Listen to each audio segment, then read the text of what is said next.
Chapter 5 of Peter Pan in Kensington Gardens. Recording by Peter Eastman. Peter Pan in Kensington Gardens by J.M. Barrie. Chapter 5. The Little House.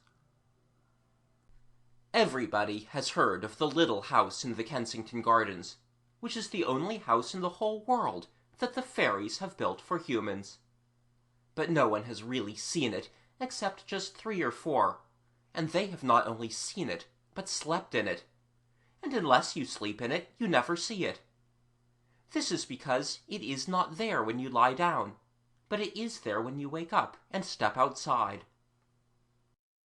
In a kind of way, everyone may see it, but what you see is not really it, but only the light in the windows. You see the light after lockout time. David, for instance, saw it quite distinctly far away among the trees as we were going home from the pantomime, and Oliver Bailey saw it the night he stayed so late at the Temple, which is the name of his father's office. Angela Clare, who loves to have a tooth extracted because then she is treated to tea in a shop, saw more than one light. She saw hundreds of them altogether. And this must have been the fairies building the house, for they build it every night, and always in a different part of the gardens. She thought one of the lights was bigger than the others, though she was not quite sure, for they jumped about so, and it might have been another one that was bigger. But if it was the same one, it was Peter Pan's light. Heaps of children have seen the light, so that is nothing. But Mamie Mannering was the famous one, for whom the house was first built. Mamie was always rather a strange girl, and it was at night that she was strange. She was 4 years of age, and in the daytime she was the ordinary kind. She was pleased when her brother Tony, who was a magnificent fellow of 6, took notice of her, and she looked up to him in the right way, and tried in vain to imitate him, and was flattered rather than annoyed when he shoved her about. Also, when she was batting, she would pause, though the ball was in the air, to point out to you that she was wearing new shoes. She was quite the ordinary kind in the daytime. But as the shades of night fell, Tony the swaggerer lost his contempt for Mamie, and eyed her fearfully. And no wonder, for with dark there came into her face a look that I can describe only as a leery look. It was also a serene look that contrasted grandly with Tony's uneasy glances. Then he would make her presents of his favourite toys, which he always took away from her next morning, and she accepted them with a disturbing smile. The reason he was now become so wheedling and she so mysterious was, in brief, that they knew they were about to be sent to bed. It was then that Mamie was terrible. Tony entreated her not to do it tonight, and the mother and their coloured nurse threatened her, but Mamie merely smiled her agitating smile. And by, when they were alone with their nightlight, she would start up in bed, crying, "Sss! What was that?" Tony beseeches her, "It was nothing. Don't, Mamie, don't," and pulls the sheet over his head. "It is coming nearer," she cries. "Oh, look at it, Tony! It is feeling your bed with its horns. It is boring for you. Oh, Tony, oh!" And she desists not until he rushes downstairs in his combination screeching. When they came up to whip Mamie, they usually found her sleeping tranquilly. Not shamming, you know, but really sleeping, and looking like the sweetest little angel, which seems to me to make it almost worse. But, of course, it was daytime when they were in the gardens, and then Tony did most of the talking. You could gather from his talk that he was a very brave boy, and no one was so proud of it as Mamie. She would have loved to have a ticket on her saying that she was his sister. And at no time did she admire him more than when he told her, as he often did with splendid firmness, that one day he meant to remain behind in the gardens after the gates were closed. "Oh, Tony," she would say with awful respect, "but the fairies will be so angry." "I dare say," replied Tony carelessly. "Perhaps," she said, thrilling, "Peter Pan will give you a sail in his boat." "I shall make him," replied Tony. No wonder she was proud of him. But they should not have talked so loudly, for one day they were overheard by a fairy, who had been gathering skeleton leaves from which the little people weave their summer curtains. And after that, Tony was a marked boy. They loosened the rails before he sat on them, so that down he came on the back of his head. They tripped him up by catching his bootlace, and bribed the ducks to sink his boat. Nearly all the nasty accidents you meet with in the gardens occur because the fairies have taken an ill will to you, so it behooves you to be careful what you say about them. Mamie was one of the kind who liked to fix a day for doing things, but Tony was not that kind, and when she asked him which day he was to remain behind in the gardens after lockout, he merely replied, "Just some day." He was quite vague about which day, except when she asked, "Will it be today?" And then he could always say for certain that it would not be today. So she saw that he was waiting for a real good chance. This brings us to an afternoon when the gardens were white with snow, and there was ice on the round pond. Not thick enough to skate on, but at least you could spoil it for tomorrow by flinging stones, and many bright little boys and girls were doing that. When Tony and his sister arrived, they wanted to go straight to the pond, but their ayah said they must take a sharp walk first, and as she said this, she glanced at the time-board to see when the gardens closed that night. It read 5:30. Poor ayah! She is the one who laughs continuously because there are so many white children in the world, but she was not to laugh much more that day. Well, they went up the baby walk and back, and when they returned to the time-board, she was surprised to see that it now read 5 o'clock for closing time. But she was unacquainted with the tricky ways of the fairies, and did not see, as Mamie and Tony saw at once, that they had changed the hour, because there was to be a ball tonight. She said there was only time now to walk to the top of the hump and back, and as they trotted along with her, she little guessed what was thrilling their little breasts. You see, the chance had come of seeing a fairy ball. Never, Tony felt, could he hope for a better chance. He had to feel this, for Mamie so plainly felt it for him. Her eager eyes asked the question, "Is it today?" And he gasped, and then nodded. Mamie slipped her hand into Tony's, and hers was hot, but his was cold. She did a very kind thing. She took off her scarf and gave it to him. "In case you should feel cold," she whispered. Her face was aglow, but Tony's was very gloomy. As they turned on the top of the hump, he whispered to her, "I'm afraid Nurse would see me, so I shan't be able to do it." Mamie admired him more than ever for being afraid of nothing but their ayah, when there were so many unknown terrors to fear, and she said aloud, "Tony, I shall race you to the gate," and in a whisper, "Then you can hide." And off they ran. Tony could always outdistance her easily, but never had she known him speed away so quickly as now, and she was sure he hurried that he might have more time to hide. "Brave, brave," her doting eyes were crying, when she got a dreadful shock. Instead of hiding, her hero had run out at the gate. At this bitter sight, Mamie stopped blankly, as if all her lapful of darling treasures were suddenly spilled, and then for very disdain she could not sob. In a swell of protest against all puling cowards, she ran to St. Govor's Well and hid in Tony's stead. When the ayah reached the gate and saw Tony far in front, she thought her other charge was with him, and passed out. Twilight crept over the gardens, and hundreds of people passed out, including the last one, who always has to run for it. But Mamie saw them not. She had shut her eyes tight and glued them with passionate tears. When she opened them, something very cold ran up her legs and up her arms and dropped into her heart. It was the stillness of the gardens.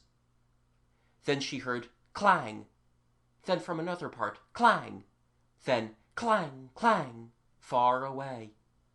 It was the closing of the gates. Immediately the last clang had died away, Mamie distinctly heard a voice say, "So that's all right." It had a wooden sound, and seemed to come from above, and she looked up in time to see an elm tree stretching out its arms and yawning. She was about to say, "I never knew you could speak," when a metallic voice that seemed to come from the ladle at the well remarked to the elm, "I suppose it is a bit coldish up there." And the elm replied, "Not particularly, but you do get numb standing so long on one leg." And he flapped his arms vigorously, just as the cabmen do before they drive off. Mamie was quite surprised to see that a number of other tall trees were doing the same sort of thing, and she stole away to the baby walk, and crouched observantly under a Minorca holly, which shrugged its shoulders but did not seem to mind her. She was not in the least cold. She was wearing a russet-colored pelisse, and had the hood over her head, so that nothing of her showed except her dear little face and her curls. The rest of her real self was hidden far away, inside so many warm garments that in shape she seemed rather like a ball. She was about 40 round the waist. There was a good deal going on in the baby walk, where Mamie arrived in time to see a magnolia and a Persian lilac step over the railing and set off for a smart walk. They moved in a jerky sort of way, certainly, but that was because they used crutches. An elderberry hobbled across the walk, and stood chatting with some young quinces, and they all had crutches. The crutches were the sticks that are tied to young trees and shrubs. They were quite familiar objects to Mamie, but she had never known what they were for until tonight. She peeped up the walk and saw her first fairy.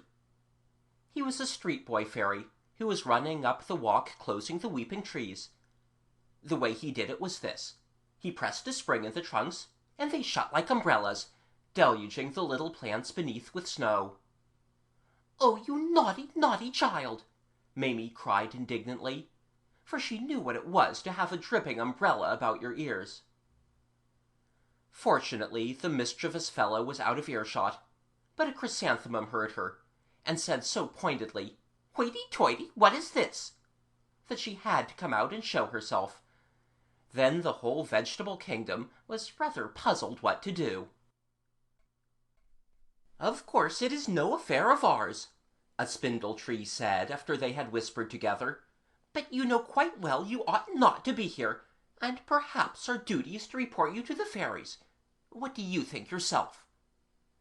"I think you should not," Mamie replied, which so perplexed them that they said petulantly that there was no arguing with her. "I wouldn't ask it of you," she assured them, "if I thought it was wrong." And of course after this they could not well carry tales.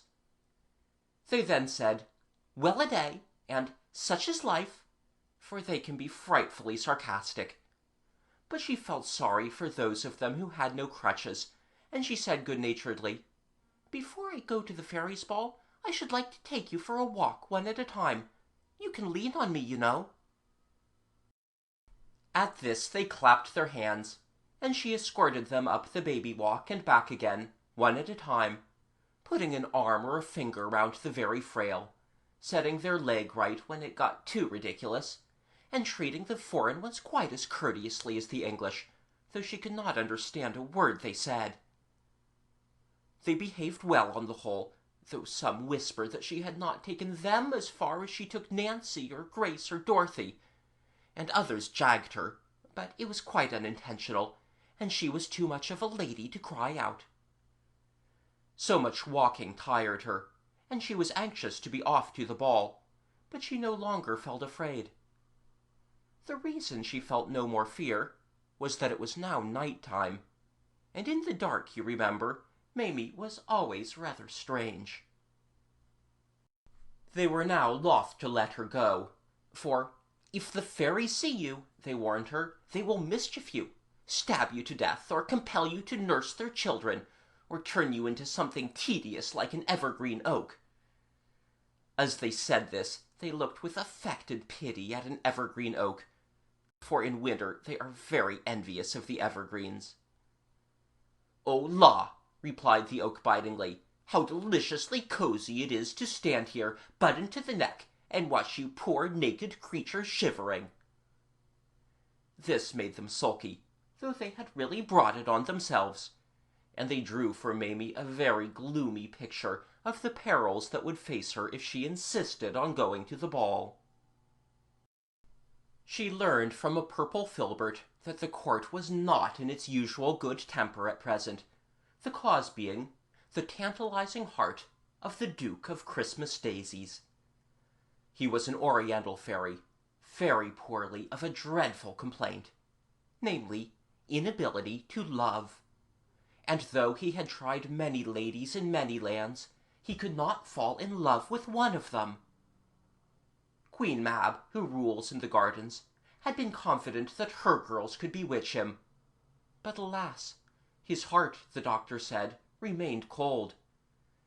This rather irritating doctor, who was his private physician, felt the Duke's heart immediately after any lady was presented, and then always shook his bald head, and murmured, "Cold, quite cold." Naturally, Queen Mab felt disgraced, and first she tried the effect of ordering the court into tears for 9 minutes, and then she blamed the Cupids, and decreed that they should wear fool's caps until they thawed the Duke's frozen heart. "How I should love to see the Cupids in their dear little fool's caps!" Mamie cried, and away she ran to look for them very recklessly, for the Cupids hate to be laughed at. It is always easy to discover where a fairy's ball is being held, as ribbons are stretched between it and all the populous parts of the gardens, on which those invited may walk to the dance without wetting their pumps. This night the ribbons were red, and looked very pretty on the snow. Mamie walked alongside one of them for some distance without meeting anybody, but at last she saw a fairy cavalcade approaching. To her surprise, they seemed to be returning from the ball, and she had just time to hide from them by bending her knees and holding out her arms and pretending to be a garden chair. There were 6 horsemen in front and 6 behind. In the middle walked a prim lady wearing a long train held up by 2 pages, and on the train, as if it were a couch, reclined a lovely girl, for in this way do aristocratic fairies travel about. She was dressed in golden rain, but the most enviable part of her was her neck, which was blue in color and of a velvet texture, and of course showed off her diamond necklace as no white throat could have glorified it. The high-born fairies obtain this admired effect by pricking their skin, which lets the blue blood come through and dye them, and you cannot imagine anything so dazzling unless you have seen the ladies' busts in the jewelers' windows. Mamie also noticed that the whole cavalcade seemed to be in a passion, tilting their noses higher than it can be safe for even fairies to tilt them, and she concluded that this must be another case in which the doctor had said, "Cold, quite cold."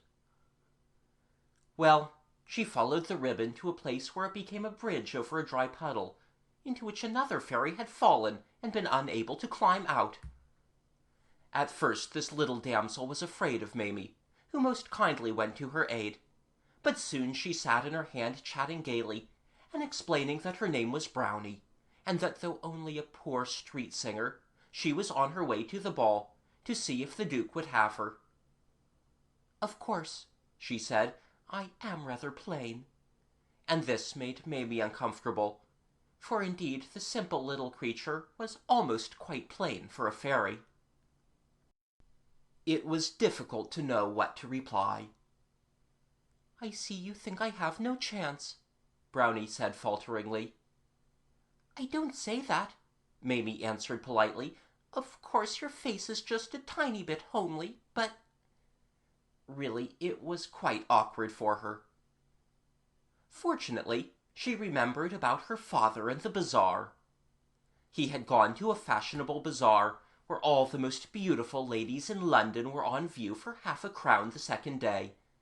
But on his return home, instead of being dissatisfied with Mamie's mother, he had said, "You can't think, my dear, what a relief it is to see a homely face again." Mamie repeated the story, and it fortified Brownie tremendously.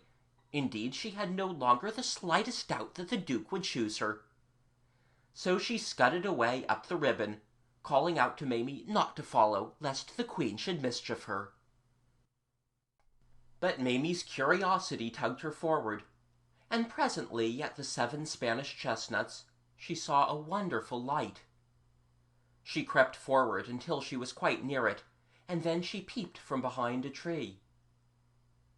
The light, which was as high as your head above the ground, was composed of myriads of glowworms, all holding on to each other, and so forming a dazzling canopy over the fairy ring. There were thousands of little people looking on, but they were in shadow, and drab in color compared to the glorious creatures within that luminous circle, who were so bewilderingly bright that Mamie had to wink hard all the time she looked at them. It was amazing, and even irritating to her, that the Duke of Christmas Daisies should be able to keep out of love for a moment. Yet out of love his dusky grace still was. You could see it by the shamed looks of the Queen and court, though they pretended not to care. By the way darling ladies brought forward for his approval burst into tears as they were told to pass on, and by his own most dreary face. Mamie could also see the pompous doctor feeling the Duke's heart, and hear him give utterance to his parrot cry, and she was particularly sorry for the Cupids, who stood in their fool's caps in obscure places, and every time they heard that "cold, quite cold," bowed their disgraced little heads. She was disappointed not to see Peter Pan, and I may as well tell you now why he was so late that night. It was because his boat had got wedged on the Serpentine between fields of floating ice, through which he had to break a perilous passage with his trusty paddle. The fairies had as yet scarcely missed him, for they could not dance, so heavy were their hearts. They forget all the steps when they are sad, and remember them again when they are merry. David tells me that fairies never say, "We feel happy." What they say is, "We feel dancy." Well, they were looking very undancy indeed, when sudden laughter broke out among the onlookers, caused by Brownie, who had just arrived and was insisting on her right to be presented to the Duke. Mamie craned forward eagerly to see how her friend fared, though she had really no hope. No one seemed to have the least hope except Brownie herself, who, however, was absolutely confident. She was led before his grace, and the doctor, putting a finger carelessly on the ducal heart, which for convenience sake was reached by a little trap door in his diamond shirt, had begun to say mechanically, "Cold, quite," when he stopped abruptly. "What's this?" he cried, and first he shook the heart like a watch, and then he put his ear to it. "Bless my soul!" cried the doctor, and by this time, of course, the excitement among the spectators was tremendous, fairies fainting right and left. Everybody stared breathlessly at the Duke, who was very much startled, and looked as if he would like to run away. "Good gracious me!" the doctor was heard muttering, and now the heart was evidently on fire, for he had to jerk his fingers away from it and put them in his mouth. The suspense was awful. Then, in a loud voice and bowing low, "My Lord Duke," said the physician elatedly, "I have the honor to inform your Excellency that your Grace is in love." You can't conceive the effect of it. Brownie held out her arms to the Duke, and he flung himself into them. The Queen leapt into the arms of the Lord Chamberlain, and the ladies of the court leapt into the arms of her gentlemen, for it is etiquette to follow her example in everything. Thus, in a single moment, about 50 marriages took place, for if you leap into each other's arms, it is a fairy wedding. Of course, a clergyman has to be present. How the crowd cheered and leapt! Trumpets brayed, the moon came out, and immediately 1,000 couples seized hold of its rays as if they were ribbons in a May dance, and waltzed in wild abandon round the fairy ring. Most gladsome sight of all, the Cupids plucked the hated fools' caps from their heads and cast them high in the air. And then Mamie went and spoiled everything. She couldn't help it. She was crazy with delight over her little friend's good fortune, so she took several steps forward and cried in an ecstasy, "Oh, Brownie, how splendid!" Everybody stood still. The music ceased, the lights went out, and all in the time you may take to say, "Oh dear!" An awful sense of her peril came upon Mamie. Too late, she remembered that she was a lost child, in a place where no human must be, between the locking and the opening of the gates. She heard the murmur of an angry multitude. She saw 1,000 swords flashing for her blood, and she uttered a cry of terror and fled. How she ran! And all the time her eyes were starting out of her head. Many times she lay down, and then quickly jumped up and ran on again. Her little mind was so entangled in terrors that she no longer knew she was in the gardens.